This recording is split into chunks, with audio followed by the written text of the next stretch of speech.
Welcome back to the Narrative Monopoly podcast. On today's episode, we have Antonio García Martínez. If you don't know him, he is a true Renaissance man.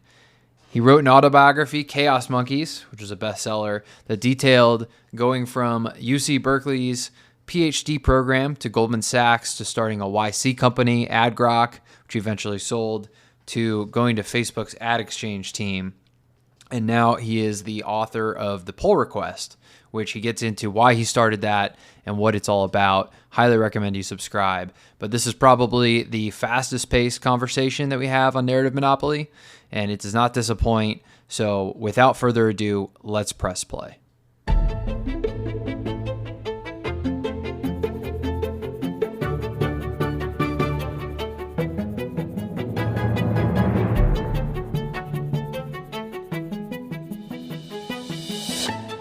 All right, on today's podcast, we have Antonio García Martínez. Most people who are going to listen to this are already going to know who you are. And doing my background on you, one thing I thought was interesting is you are listed in your Wikipedia page as an author primarily. So obviously you're the author of Chaos Monkeys, worked at Facebook, worked on Wall Street, went through YC. Most people are familiar with this story, but for those who don't know you, is author the best way to describe you? How would you give the bio for Antonio? Yeah, I guess author, writer, scribbler, occasional technologist, I guess. Yeah, it's, I think, a fair description. Occasional technologist. Okay. We're going to start off this podcast a little bit different than we normally do. And I'm going to give you three quick questions before we get into the conversation piece. So first question, because I need the headline, is who is the smartest person you've ever met? Smartest person I've ever met. Well, I mean, I think measuring human intelligence along one dimension is a little bit tricky, but if by which you mean raw processing horsepower, people I've come into contact with that will probably rank up there would be people like probably the head of optimization at Facebook, who's not very well known, a guy named John Hegeman, who was probably the smartest guy that I met at Facebook. People like Patrick Collazon of Stripe, who've had a couple conversations with. He's very bright. Mark Andreessen, the VC, I think is also has intelligence along various dimensions, not just one. Paul Graham to a certain extent, I think. And then, I was a PhD dropout. And so back in my academic days, I met a bunch of people in like theoretical computer science or physics that from, the pure quantitative intelligence are probably among the smartest people I met. But, that's kind of I think it's a slightly different dimension along which what you're asking. Yeah. So the underlying thesis of this podcast is that there's a narrative monopoly, and we'll get into the nuances of some of the tricks that the media uses to get attention and advance an agenda. But I thought that was an interesting one because it's a very traditional media question to try and get you to name the number one person to get the headline. Obviously, you can't narrow down that question to one person. So we're going to do it again once more. If you could invest in one company today, who would it be? Invest in one company. My God, my investment decisions are so terrible. I mean, I don't know, because the right answer to that question is some small company that your listeners have never heard to, or a company they have heard of, but in their seed round 6 years ago, right? So, I'm not sure what to tell you there. Yeah, I don't know. I'm not sure. I'm not a venture capitalist myself. I've only written a few angel checks and not very successfully at that. Okay. So no answer on that one. Yeah. All right. Lastly here, is it Latinx or Latinx? I'm still figuring that out. I don't know. I think it's Latinx. Either way, it's unpronounceable in Spanish. That's really the key thing. So that's I asked that last question on purpose because I think my favorite thing that you've written is this piece on titled "That We Are No Longer a Serious People." Right. Yeah. And I think that Latinx is certainly a great example of that. And, you wrote that around basically the botching of pulling out of Afghanistan. And it's just such a great counterexample of people arguing over this, where it's like a single digit % of Hispanic Americans actually identify that way. So what is your overarching argument in We Are Not a Serious People? Well, so that piece is mostly about the Afghanistan debacle, right? So I wrote that in the week after the Afghanistan pullout. And the point is, I'd have to revisit that one because that one's a few iterations back. I mean, there's one thing about writers, they kind of instantly forget about what they write about. At least I do. It's funny, people quote to me passages from Chaos Monkeys. I'm like, oh, that's very nice. I guess I wrote that. It's good that you remind me of it. So yeah, in the I'm Not a Serious People thing, I mean, again, and I think, I wrote that pretty early in the debacle. And I think it only got more and more the case. Let me remind myself actually what I wrote. Sorry. I can I'll read you a little passage here. For those young enough to roll their eyes at what sound like tales of dragons and mermaids and other fantastical things, I assure you this country was once wholly embroiled in a titanic globe-spanning conflict called the Cold War. A Thucydian face-off with an implacable foe, diametrically opposed politics who didn't give a right fuck about pronouns or Me Too or white privilege. Not that those concepts even existed at the time. Right. So yeah, I guess I was basically poking fun at, I hate the term elite because it sounds, it sounds so elitist itself, but there's no better term for those who are kind of wrapped up in the current American power structure. And I guess the point here is that there's this obvious debacle. Western liberal capitalism, such as it is, encounters something completely outside of its realm of expertise or experience, such as the Taliban in Afghanistan, and their brains melt, right? And they just don't know how to deal with it. And there's one thing that sort of neoliberalism and capitalism. I sound like I write for some left-wing paper or something, but if there's one thing they can sort of deliver is at least grappling with reality and making things happen, right? And the fact that the debacle happened so quickly. Remember, it's now a little bit old news, but at the time, the crumbling of the Afghan government came as a huge shock, right? It just seemed to happen overnight. And caught everybody unprepared. So that was basically the claim. And if you look back, and I know this is a little nostalgic, now I sound like a right-wing tread.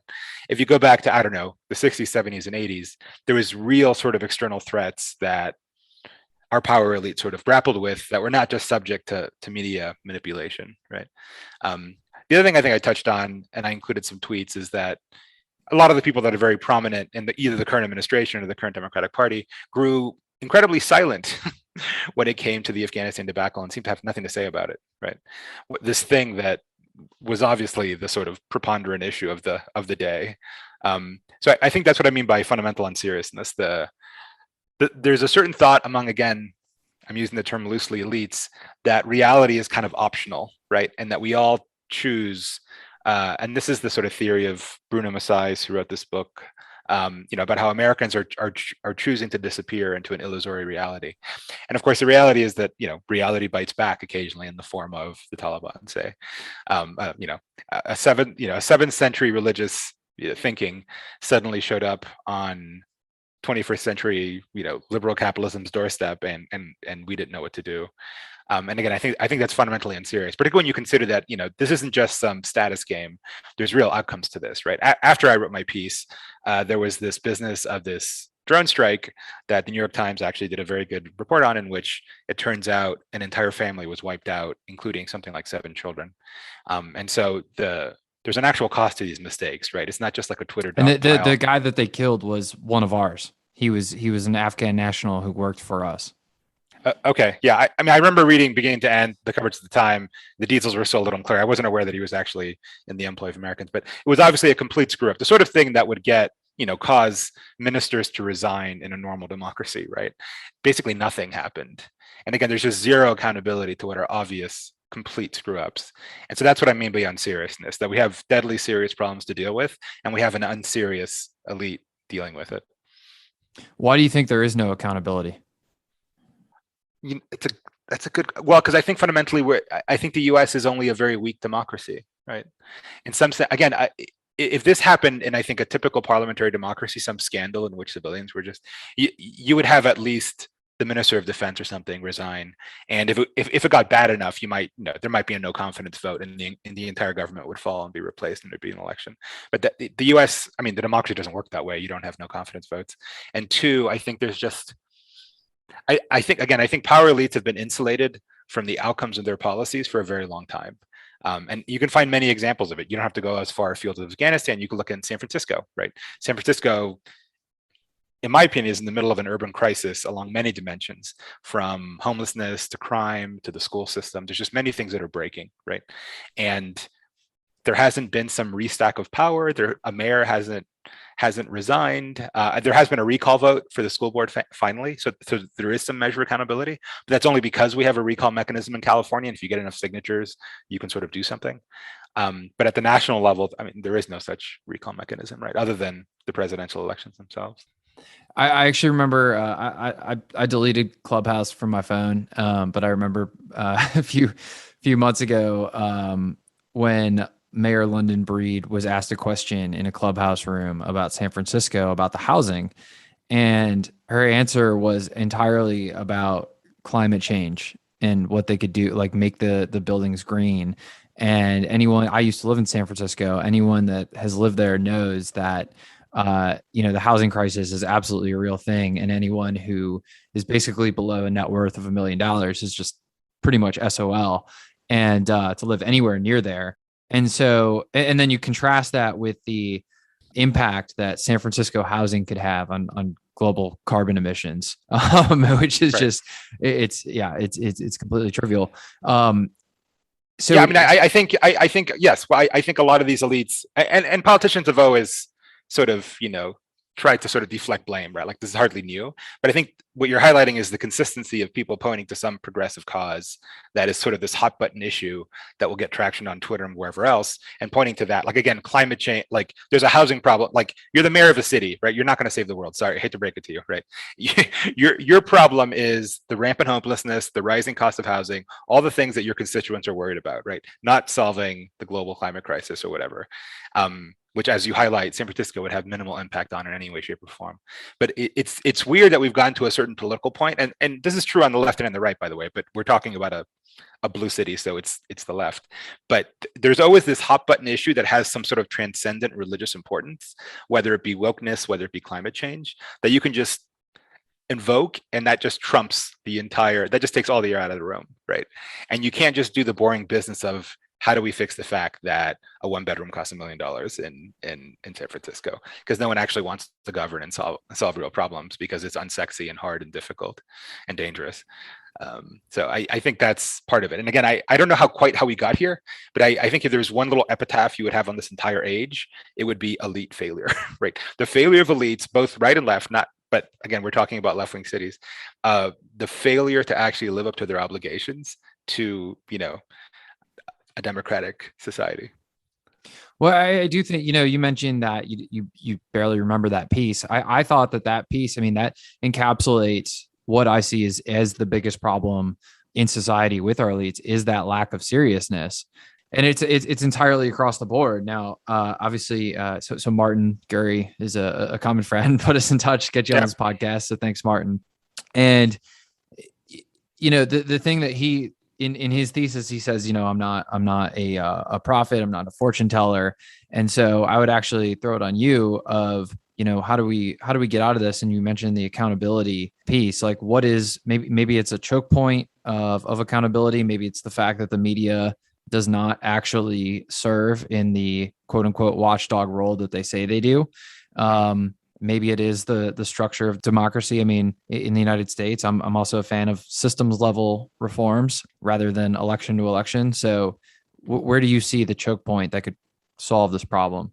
I mean, there's a bunch of it, right? There's a lot of political partisanship in the United States. There's always been, right? I mean, there was never I think it's worse now than in the past, but there's never been this era of, brilliant bipartisan collaboration. I mean, I interviewed Chris Rufo, and, he cited various political science theories around in a, first past the post two-party system. You're always going to end up in this sort of ideological deadlock in which the parties actually assume positions that get them literally 50.1% and nothing more. Such every election knows.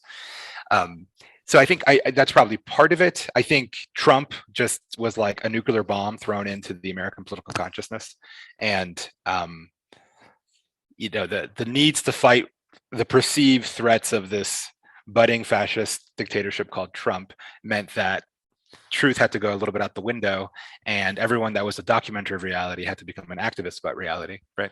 And they felt morally justified in doing so. And again, I think often extreme times call for extreme measures, right? I mean, if you look back, Lincoln suspended habeas corpus during the Civil War. There was sedition acts in World War I. I mean, this government has done, and other governments have done extreme stuff in exceptional times. But you only do that by doing a real trade-off against the cost and the risks of invoking exceptional measures, right? And I just question if this sort of new breed of partisanship and this business of like never actually questioning the current administration because the alternative could be worse. I wonder if the long-term effects of that are actually worse than the solution it purports to be. Let's zoom out for a second. So, what has gotten you tapped into kind of the popular debates of the day here? With you're obviously you started the Pull Request podcast on Call-In. You've been writing a lot more. What is kind of the next chapter for you that people can look out for? Because it seems like it's talking about popular issues and weighing in and becoming a real voice in this arena. Yeah, I mean, the pull request, as the name implies, for those who aren't familiar what a pull request is a technical term in software development. And when you develop code, you have a system which is called version control, specifically Git. And when you're writing code, you issue a pull request that says, you tell the main code base or the main developers, hey, pull from me and ingest some of my code, right? So the thought here was to take a lot of the tech thinking of technology, right? I mean, for a while, I pissed away several years of my time at war with tech journalism, kind of futilely, in my opinion. And I think, there's a real. What do you mean by that? Well, I mean, this whole Facebook, media story, which is still ongoing. It's like so stultifyingly boring. I can't believe people are still jazzed up about it. But whatever. That whole thing started obviously with the Trump election in 2016. Right? I mean, there's a little bit of anti-Facebook animus before that, but Facebook becoming the scapegoat for every ill that the internet has broadly caused, and two, obviously the vehicle for Russian disinformation, manipulation, every evil in the world that you want to chalk up to whatever. That that's been going since 2016. And for a while, I thought, in my naive way, oh, I'm going to fix this, or I'm going to write a thing that changes perceptions. And anyhow, I've given up on that naive delusion. But the seed of what I wanted to do was to kind of, again, change the narrative, speaking of narrative monopoly, in which, it'd be technologists writing about technology itself, right? Which I think I'm not the only one, obviously. So A16Z, Andreessen Horowitz launched its own sort of media arm. And again, I think the idea there is very similar, which is to say, like, why do we need these journalist middlemen? You don't need them for distribution, right? Someone with a high follower account with a popular Substack can get as much or more distribution as some random reporter at Bloomberg or Vox or whatever. Why do we need these people? They're clearly not interpreting. I do think there is a weirdness around tech that needs to be translated to the normal world. That's a real challenge, and I think just writing nerdy stuff that just doesn't appeal to the average person, I think, is a mistake. But it's not clear that the journalists are serving as correct cultural translators either, right? And so again, why talk to them, right? And again, obviously, this is not a unique realization. I think lots of people in tech are very loudly anti-tech now online, and they don't care anymore. They don't need to placate. Oh, it's like, oh, well, what is the New York Times going to think? Well, kind of who cares, really? I mean, if you're in certain businesses or certain industries, maybe it matters. But if you're in a hardcore tech business, it doesn't matter, right? And arguably, all this Facebook quote unquote backlash hasn't mattered to Facebook either. Look at their usage curve or their revenue graph. Point to me on that curve when the backlash started. You couldn't tell, right? And so a lot of this is basically just a chase after wind on Twitter. Like there's not a lot of reality to it. But in any case, I do think narratives and stories are important, for all that said. And so I think writing the story of technologists is a different view. Of course, you're quoting a piece on Afghanistan. What does that have to do with technology? Good question. It doesn't. And so I think it's expanded a little bit, and instead of being technologists talking about technology, it's the technocentric point of view on everything. And it's not even tech-centered. I think it's just, I don't know what you want to call it, but to the extent there's a catch-all there, it's like people in tech who are politically agnostic, who aren't beholden to the East Coast elite media establishment and kind of go their own way, whatever that means, right? And there's a lot of people like this, obviously, I'm not unique. But whatever that is, that's the kind of view I want to project. And I think, I don't know, the Substack's doing pretty well. There's a level of engagement. I think people want that. I think people are tired of the traditional tech journalist narrative. It really actually isn't appealing to most people. Yeah, I mean, the problem is that you have people writing on specific topics that they know nothing about, right? Right. That's the problem. And it's a little unfair to say, oh, you can't write about X unless you're an expert in X, because then literally there's no cross. I'll give you an example. Is I I don't have many Twitter followers, so didn't get much traction. But I tweeted out, how many reporters who have written stories on Bitcoin have read the white paper? It's Right. only like 10 pages long. Right. Well, but it's fairly technical. So yeah, but yeah, I think At that's the right. end, the end of it's technical. Yeah. That's about it. Yeah, I mean, it's not impossible. The thing is, I mean, there are journalists who are pretty good at what they do. I mean, I could cite names of people who I think have a beat and understand it well. And again, the key thing, and this is what I try to do in my book, for example, which I think is valuable. And people who dismiss this, I think, are being a little delusional. The ability to translate what is an esoteric, very insidery field to the average, relatively intelligent, educated, interested person, like that's a real challenge. It's not as easy as it looks. And in tech, it's typically not done well, though there are exceptions. And so I think I agree with you that yes, most journalists have never spent a day inside a tech company. They don't know what they're talking about by and large. That said, there are some who do manage to get there. That function, even if the current crew isn't doing it well, needs to exist. And so I think techies often say, well, if you don't like this app, build your own. Okay, well, if you don't like this journalism, build your own, right? And tell your own story, because the story needs to be told, right? Like we're seeing, for example, in terms of the Facebook whistleblower thing, which is a whole other thread. But I think there's a real delta there between the way that Facebook looks at the world, or tech more broadly, and the way that people in congressional testimony hearing rooms in Washington look at the world, right? And at some point, right, like tech is very powerful. If you look at the top 5 companies, they're all tech companies by market cap and all that. But still, we live in a world in which tech does not run the world, although maybe it feels that way. And if you can't convey your message to the outside world, or they just don't get you, then that messaging will be left to people who are hostile to you, like many media people are. And so again, I think technologists need to step up a little bit, and that's what I hope to do in my naive way with pull requests. Now, the one piece that you mentioned was that you felt that it was kind of a lost cause to fight against the prevailing narrative around Facebook and other tech companies. Yep. That totally proves, not to be like, I actually never like plug the narrative monopoly on the narrative monopoly here, but that is what it is, because Right. the fact that, because the second statement that you said after that was, we can build our own distribution. But the problem with just building distribution when measured in just page views and people received is it's not narrative distribution. Narrative distribution is this collective mind share that, all of the people who kind of like set the agenda, because I still think the media by and large does set the agenda. Right. If they're not buying into what you're saying, even if you have a ton of distribution, it's really hard to break through, because the consumer is basically like they're going down a Plinko board and they're getting to the bottom, and it's always going to be that prevailing narrative. Well, right? Yeah, yes and no. I think what you're talking about is elite distribution, right? Elite messaging. The elite audience is what you're talking about, right? Because I mean, again, if I interviewed Ben Shapiro a couple weeks ago, right? And whatever you think of his politics, he's been very successful at building a sort of alternate media universe, right? He totally dominates on Facebook. He gets a huge number of impressions. He's got this whole Daily Wire thing going. So he has I mean, it's hard to, he didn't bring it up, but I don't, speaking as him here with my little Ben Shapiro doll, right? I don't think he'd say, oh, well, I'm not reaching my audience. I mean, he is, and he's arguably reaching a much bigger audience than Chris Hayes at MSNBC or whatever, right? That said, is he reaching the audience at the FTC in DC? Is he reaching the audience at Harvard? No, he's not, right?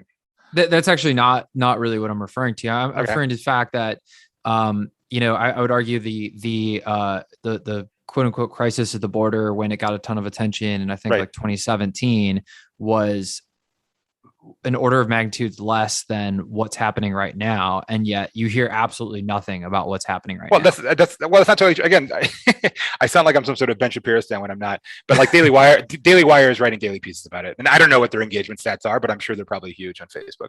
So again, it's a question of you might be representing. Yeah, go ahead.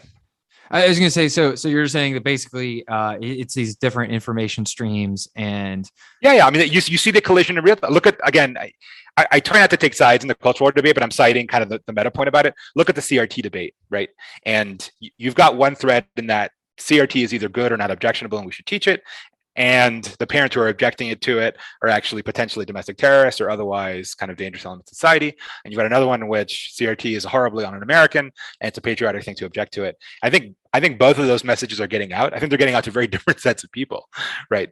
But again, it's definitely one message that's in the elite precincts of society, but I wouldn't say that that's the only one that's getting. I mean, if that were true, then why are we freaking out over the internet, right? The internet's only dangerous if the proles are organizing and saying things that the elites don't want them to say, right? That's why the printing press was dangerous, because after Gutenberg, 50 years after Gutenberg, every city in Germany had a printing press and it was pumping out pamphlets like crazy, right? So it can't be the case that what you're claiming, right, is that it's not the case that the message isn't getting out. The problem is that the message is getting out, right? In fact, all this pushing of Facebook to content moderation is them trying to say, let's shut down the fact that they're getting too much distribution. That is the challenge. Now, of course, you might be posed the question. A lot of people think this, and I tend to believe it as well, that if it's not elite distribution, it doesn't matter, right? Like maybe it is this sort of like media version of a street protest, like this pro rebellion, but at the end of the day, that's just not important. It's what Congress does. It's what Harvard does. It's what elite, Google, Facebook, whatever companies do. You might be right. I'd almost agree with you there. But that is the face-off. And I ask myself the same question. I don't know. Is it true that elite media only matters? Maybe it is. Maybe it's not. I mean, obviously, I'm spending time on my Substack, which is not an elite publication. Although I like to think a lot of my audience members maybe are disaffected elites. But I don't know. I think that is one of the preeminent challenges of our time, I think. I would say the pull request probably is, but yeah. I do like that remix on the narrative monopoly and pushing it back on it, because I do think that's a great point. I would say that the question then becomes downstream, what actions are being taken as a result of that media information stream, right? So do the people who are elites have higher leverage in society to act upon that information? So if that information that they're acting on comes with a multiple of, let's say, the penny press, to fast forward from just the normal printing press, then wouldn't that be more valuable in terms of monopolizing narrative? Wait, sorry, restate the question. I didn't quite get it. Your comment about the penny press. So if you were just printing for the masses, so like, right. Let's say that the distribution on Facebook is analogous to the penny press, right. Compared to elite distribution. Right. If the people who are getting the elite distribution have more ability to act upon that information, then that information would consequently become higher value. Does that yeah make sense? Well, right. I mean, that's right. I mean, that's the whole theory. That's the whole dissenting theory I just said, right? Which is only elite distribution matters, right? Because only what Apple HR does and what Harvard's admissions office does matters.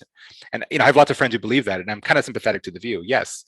But again, the question is, how much do you think this rebellion, whatever this is, right, the alternative media outlets, is it going to rise to the level of a reformation, right? Again, everyone cites the example of the printing press, which I know it's a little cliche, but it's actually a pretty good analogy. The more you read about the printing press history, and I've read quite a bit, it's amazing. It's stunning the number of analogies between now and then. And again, then, you could have said the same thing in 1520, that it's only what's going on in the scriptoria that matters and what the Catholic hierarchy thinks. All these rabble-rousing little pamphlets being printed won't mean anything. Of course, fast forward 100 years, Europe was seized by one of the most violent war it had seen to date, and things had clearly changed in a big way. And so I think the uncertainty now is like, I don't know, which way is it going to go? Are we actually going to face a real reformation where elites are challenged? Like I tweeted, everyone tweets the same damn tweets about like the tomato meter in Rotten Tomatoes or whatever, right, for like right. Dave Chappelle and Fauci, which is like critics score amazing, audience score sucks, or vice versa, right? And it usually goes in the ways that you sort of think. The Fauci thing, beloved by critics, bombed by regular readers, and the Chappelle stuff, mostly bombed by critics and seemingly loved by audience score. That's it. That's the Catholic Protestant battle right there, I would say, to use the printing press analogy. And I'm not sure who's going to win, right? Like you'd think at some point, right, these companies are capitalists, right? If Dave Chappelle does well on Netflix and Netflix knows exactly how many people saw it to the end, then, and assuming they're a profit maximizing enterprise, and maybe they're not, then they're going to like, well, who cares? The fact that he might be politically offensive, which some people think that he is. But I don't know. It's like the whole thing is like, oh, go woke, go broke. But then why is everyone still going woke? Either they're totally irrational, right? And they're literally burning down their businesses for the sake of some ideology, or it's not as bad for business as critics like to think it is. I don't know. I think that's the weird time we're in, right? How woke will companies like Netflix, Google, and Facebook actually go when it comes time to make decisions about their actual products that are more than symbolic, right? I don't know.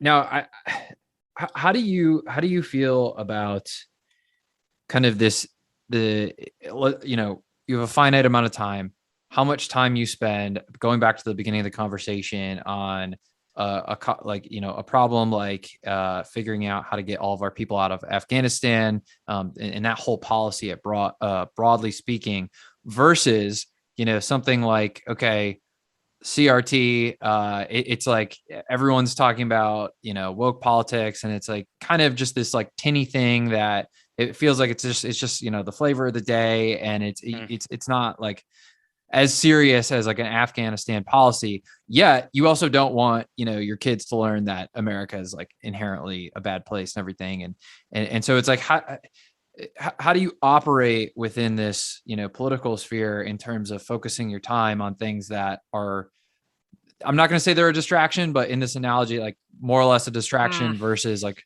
super. Well, I mean, they're short term and they're long term. I think I'd quibble with saying that Afghanistan is more important than CRT. I mean, reject the framing. There's very little society does is more important than educating the youth, right, and inculcating with them certain values and knowledge. And so over the long term, I mean, Afghanistan is a total debacle and human tragedy, but it's got an economy probably 1/10 the size of Miami's GDP. I mean, right, in terms of long-term impact, this is.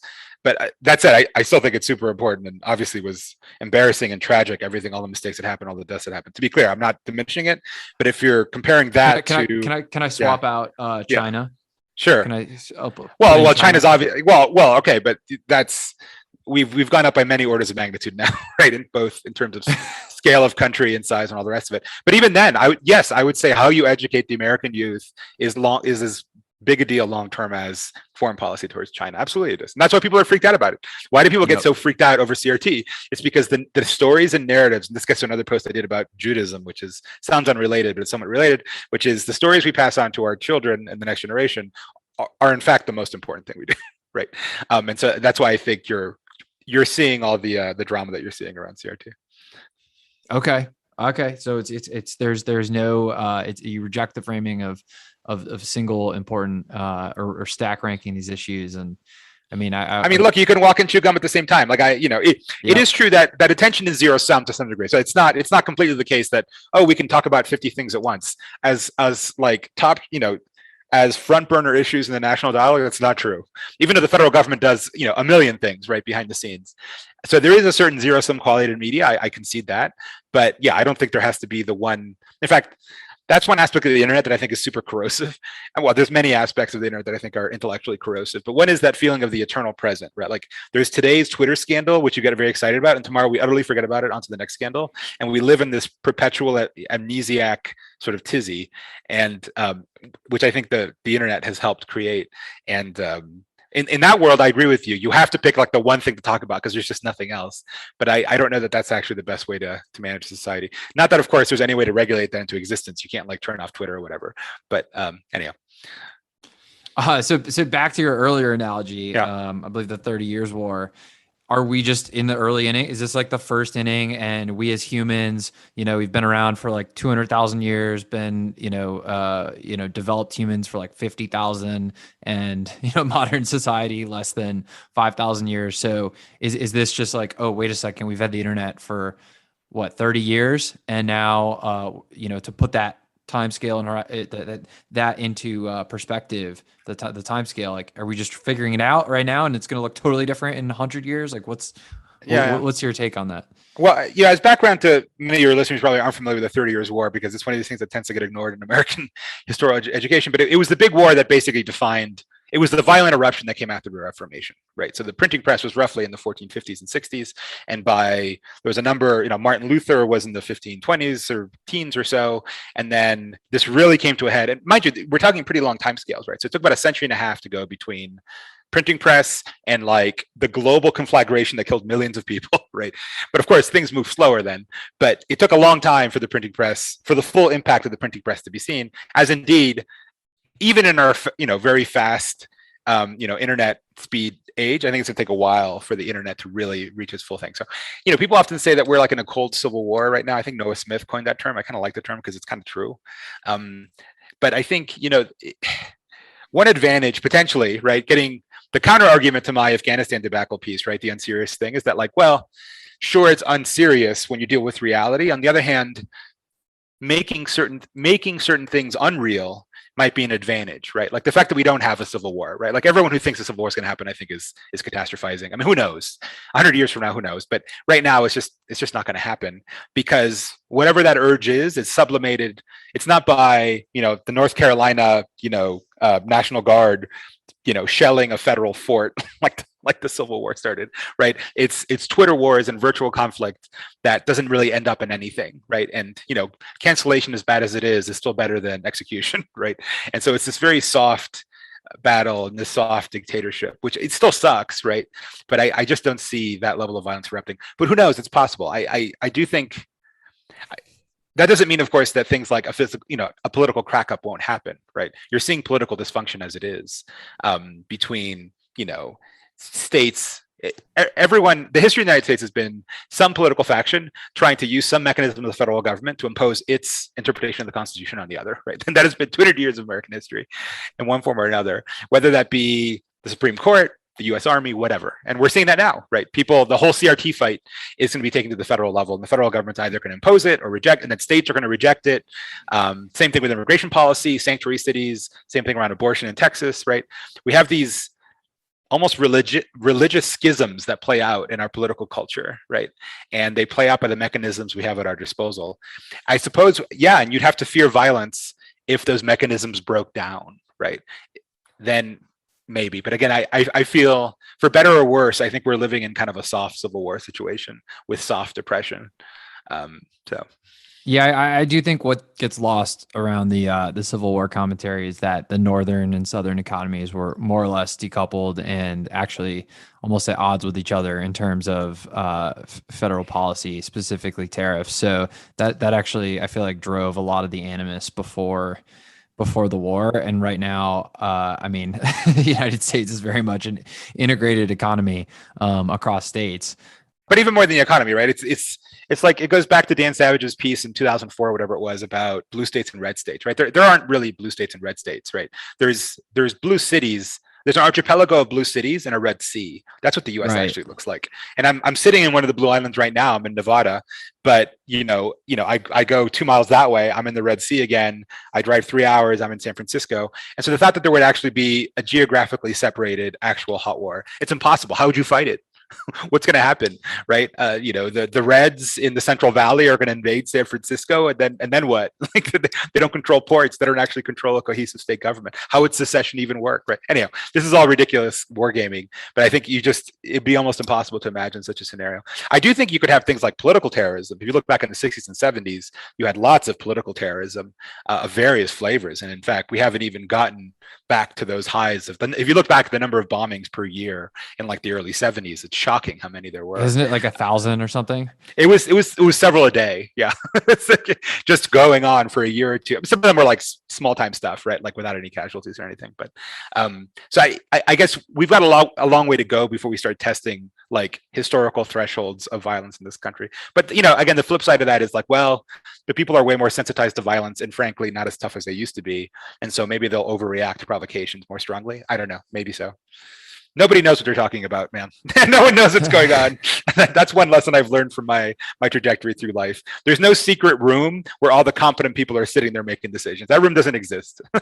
I've been close to some of those rooms. The room doesn't exist. Now, in terms of so obviously, yeah, right about the geographic piece. What I think is going to happen is that we might just see states get way more aggressive in terms of push the bounds of non-compliance in terms of, the next Republican president, you'll have California just straight up say like, we're not going to do this. And then It would not surprise me if something happens in the next couple of years with Biden and Texas. And in fact, Texas, I think the governor just passed this law where it said, it's illegal to comply with vaccine mandates for private companies, which is, I think, directly at odds. Right. Obviously, all this stuff just gets gummed up in the legal system, but because it takes so long in practice, there's this ambiguity and people it's kind of like people don't realize we have this system where if you are a municipal or state leader, you can just put things into effect and then wait years for it to actually go through the legal system, and you have it Right. until that happens. So, I mean, do you think it would just break down by state lines like that? Well, I mean that's what I was hinting at earlier, right? I mean, you're already having these state rebellions around whether it be immigration policy in sanctuary cities or whether it be abortion in Texas. You have states that effectively say we're going to use the federalism broadly, right, to resist the federal government and But I'm see saying how far. going so far as like actually not Yeah, well, complying. right. Well, that's the right. That's where the tensions. That's where the stakes get raised. Right. That's where the Texas governor throws a bunch more chips in the pile and says, "I call you and raise you." Right. And then Biden on the other side of the table decides to raise or not. Right. And we've been in this situation before. The desegregation of the schools in Alabama was Truman saying, "We are sending in the 82nd Airborne, and we will force you to comply. We will threaten a hot conflict if you do not comply with this." Yeah. I mean, if things get to that point, we have a history of that. That's how it works. Right. And then, that's the history is lost, but each state, Texas would possibly raise a militia to defend itself against the 82nd. In fact, actually 50% of all special operations soldiers come from the state of Texas. I didn't know that. Wow. I'm not surprised, to be honest, but okay. Interesting. There's actually so I just moved down here and learned some of this, but there's actually like a high school pipeline that no other state has. Amazing. Texas is so I like Texas. I haven't spent a huge amount of time there, but I have lots of friends who live there, and it just amazes me the level of sort of independence that they have in terms of how they do things. And yeah, no, it's I'm tickled but not surprised that's true. Even Austin. So I'm in Austin, and I lived in DC and San Francisco, and I've had people say, oh, you're living in the most liberal parts, like you're back in San Francisco. No, Austin is a totally different city than San Francisco in terms of the blue-red divide. I mean, because the people who are, let's just say like registered Democrats in Austin, they're still culturally conservative. That's the difference. Right. They don't put up with needles everywhere and stuff like that. Well, but I'm not there. You would know better, but it does seem. I mean, the concern that all these red state people have when blue state people show up is that they bring their politics with them, right? If you look at every thread where somebody, I just moved to Texas, I was like, well, don't vote like you did in California. And I wonder how true that is. And if anything, it might go the other way, right? Because like if you're probably selecting for the people who are in fact reddest in California if they're moving to Texas, right? It's not like the pinko commie is deciding to move to Texas, probably, right? Yeah, I guess it does seem like, I guess Austin had this whole bust up about the homeless thing and the camping law and all this, and I guess they passed a law that basically banned camping on public streets, right? So I guess so to your point, they were culturally conservative and it did not go the way of San Francisco. But I wonder how long that's going to last and if it's inevitable that the cities go the way of San Francisco. Well, there is a ballot initiative because the police budget got cut by 30%.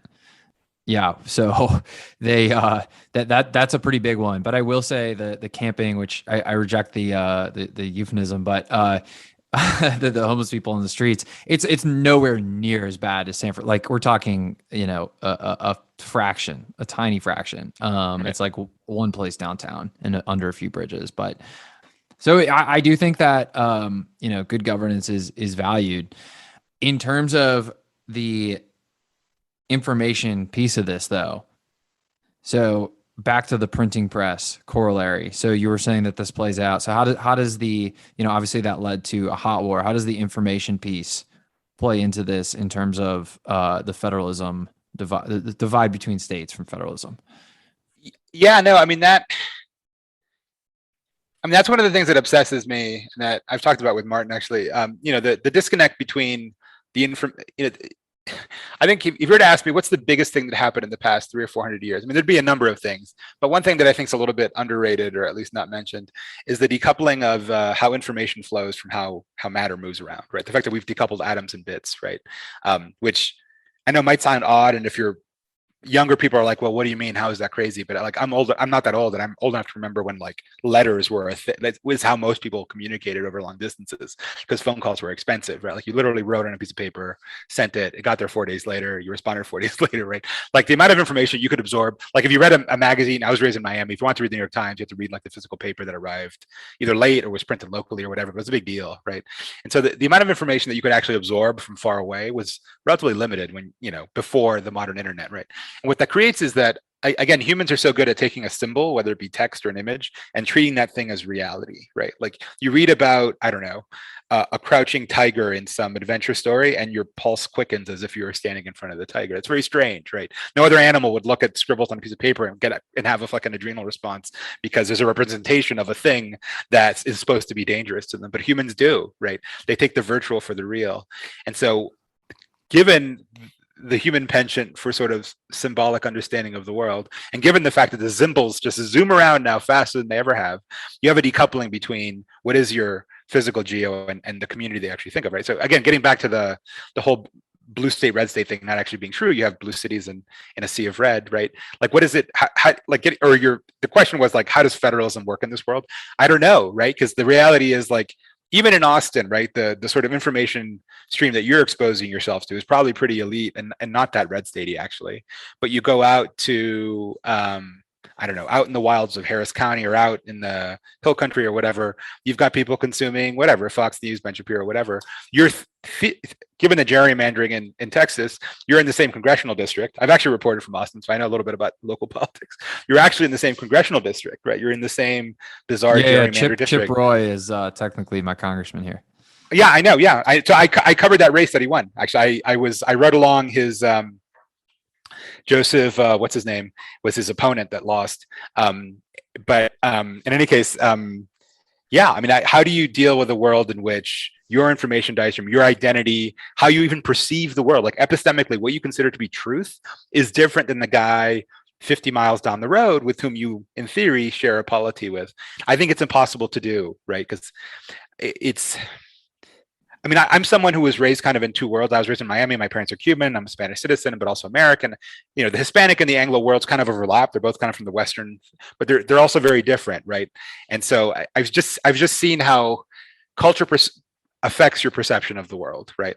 And I think it's very difficult. I know multiculturalism is all the rage, but if you're talking true multiculturalism, like someone comes from a truly foreign culture, it's very difficult to achieve a level of political cooperation on it. Because again, you have fundamentally different values and narratives. I'm not saying it's impossible. Obviously, I'm pro classical liberalism of the civic nationalism mode and the Constitution, all that. I think it's possible. That's one of the political miracles the United States pulled off, is actually enabling that, as opposed to Europe, where it's impossible. You can't. I mean, even the European Union, which is like a very weak union at best, is like stumbling because they can't quite manage it, right? So, but I think it's going to be hard. That to me is the crisis, right? Like, yeah, I mean, in short term, federalism, abortion, Texas, all that stuff. But long term, how do you maintain states that are defined by like a square on the map when nothing about that square's culture, politics, people, anything has anything to do with the cultural language of the people there, right? I just don't understand how politics works, which of course makes me sound like Balaji or somebody saying, oh, we're all going to live in decentralized charter cities or whatever, which I sounds like a cool idea, but I think we're a long way from that. But who knows? Maybe we'll eventually. At the end of the day, Balaji might be right about everything. This is Balaji Srinivasan. If your listeners aren't familiar, he's this very opinionated guy online who's big into crypto, was early Coinbase, and on and on and on. And he thinks democracy is on its last legs, but he always does. So. No, that is the question. I think that we just hit the root of it, which is, how does a system set up for mass deal with an information flow of bits? Because the backbone of, I mean, it's really any polity, but the American Republic is information. Right. Right. That's yeah. So that's the question. You don't have it figured out. I don't have it figured out. But that is, I mean, that's, I feel like that is the question. So here's the second part of that is, in a lot of these conversations, podcasts or what have you, it's always this framing of like, what should we do about it? And it's like, well, who's this we? You know, there's like independent market actors who are creating companies like Facebook, like Zuck, just created Facebook. There was no like central organizing committee that said, okay, this is how we're going to deal with information on the internet. Obviously, the government can come in, they can create regulations and choke points and whatever, but there is no we. So how? For listeners, Antonio's shaking his head here. Yeah, I feel like I have you at a loss for words. Yeah, I mean, there is no solution. I mean, yeah, there is no solution to the extent that Facebook presents a problem around disinformation or whatever. And look, all this anti-vax stuff I find as annoying as anybody else. There's no regulatory solution to it. I mean, to begin with, it's not clear to me the problem is even solvable, right? Like, I don't think it's necessarily a solvable technical problem. I think part of the problem, getting back to the point about like journalists never having worked inside tech, is that and I worked there when it was, smaller than it is now, but still at the billion user level of things. Like, people who have not like fired up a dashboard and seen every numbers in billions, users, ad impressions, clicks, everything is at a scale that just boggles the mind, right? That even very smart, educated people you just can't understand what it means to have 2.5 billion people showing up and clicking on shit every day.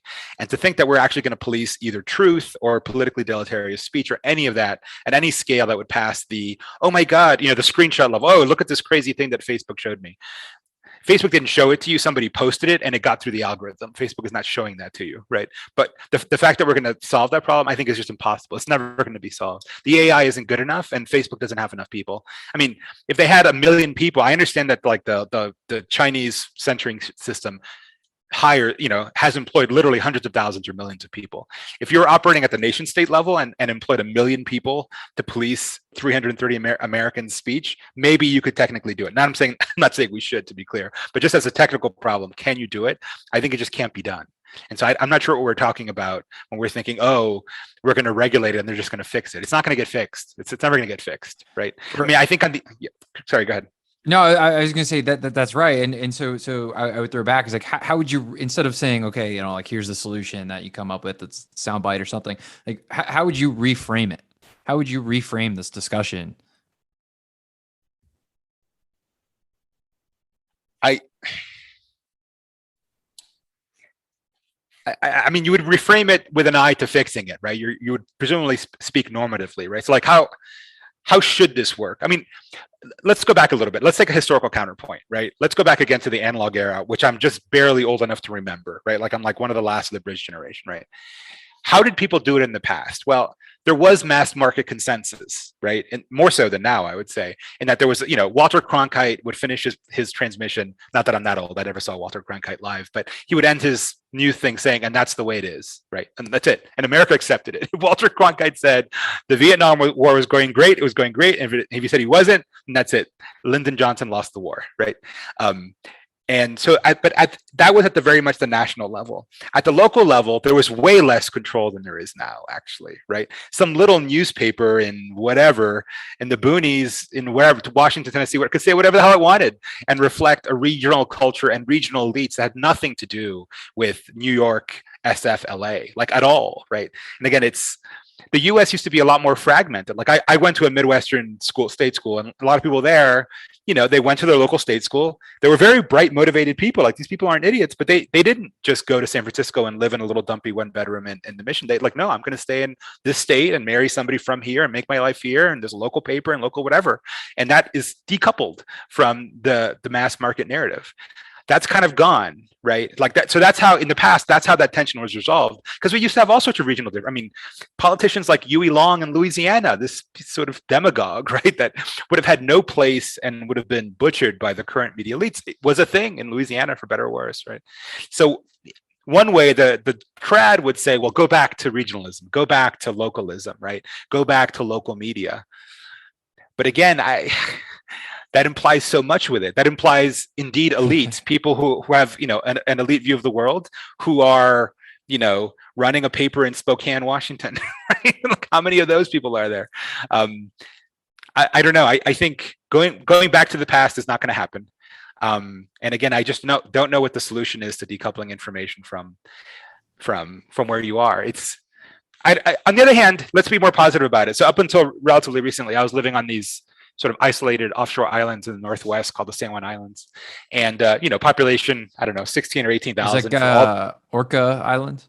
Yeah, well, that's the one island I was on, but there's like 130 plus islands out there. Heard that's gorgeous. It is gorgeous. It is very gorgeous. It's also very isolated.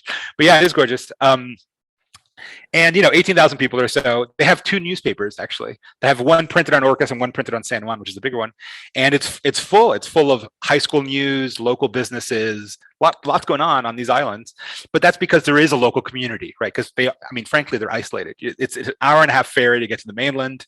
You're not, you've got internet and stuff. You're not living in like the ass end of Alaska, but it feels like a closed community, right? And so you have local community life.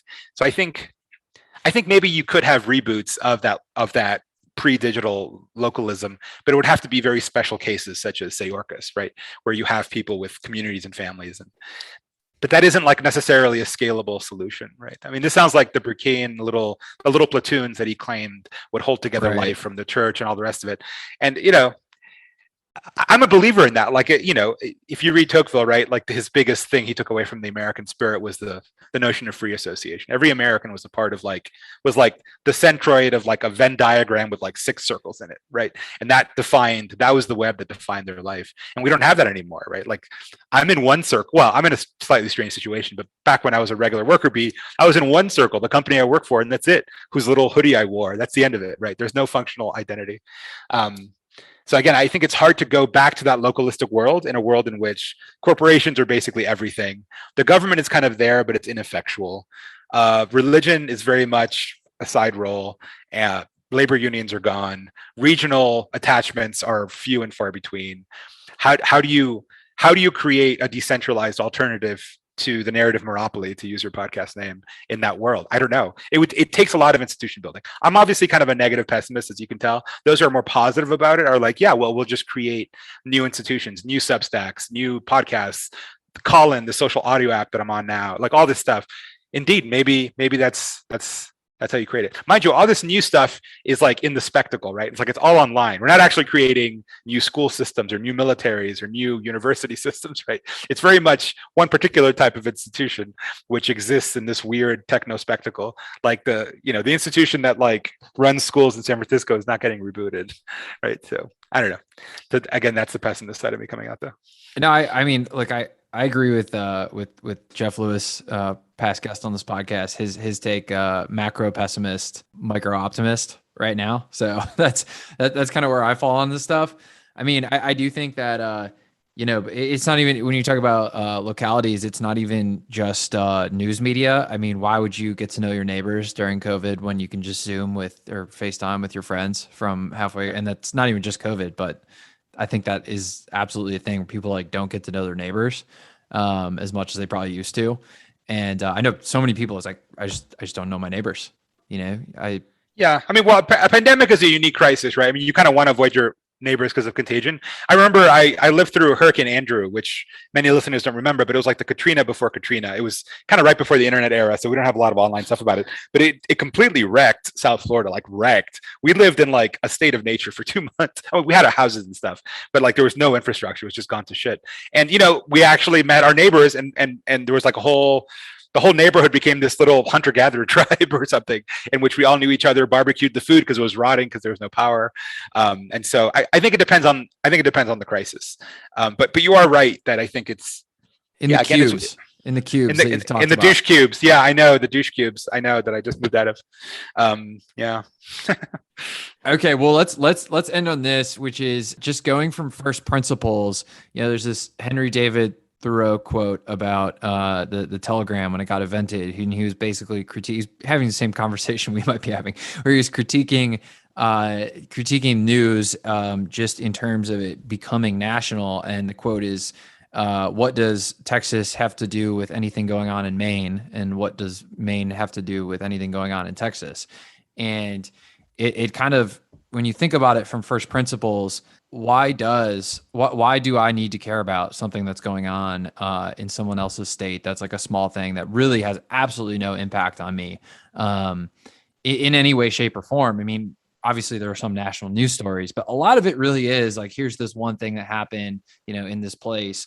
And so again, I don't think there's any solution or anything like that, but just broadly speaking, thinking about the media from first principles, why are we, consuming this never-ending stream? Because you talked about, how the political bombings in the 70s, right? Well, most people who don't have that historical context would tell you that today is as bad as it's ever been since the beginning. It's not. Yeah. Right. Exactly. Right. I mean, Right. The current media world basically takes like the min function, to use a computer science analogy, of like all the world's events and just presents that to you. And the input to that function is now the entire world's events, while in the past it would be somewhat limited because, yeah, a little piddly bombing in New York wouldn't even get covered in like some Florida paper because it wouldn't be important enough. Yeah. I mean, again, that's the trad result. It's like, well, you know what? We should go back to our Burkean little platoons and, live on Orcas and don't read the New York Times and read the whatever it was called, the Islander or whatever, one of the papers. And that's how humans should be, right? Like I think part of the reason why we're all going crazy is because we've all wired our nervous systems to every other human via these damn smartphones, right? Like that's clearly it.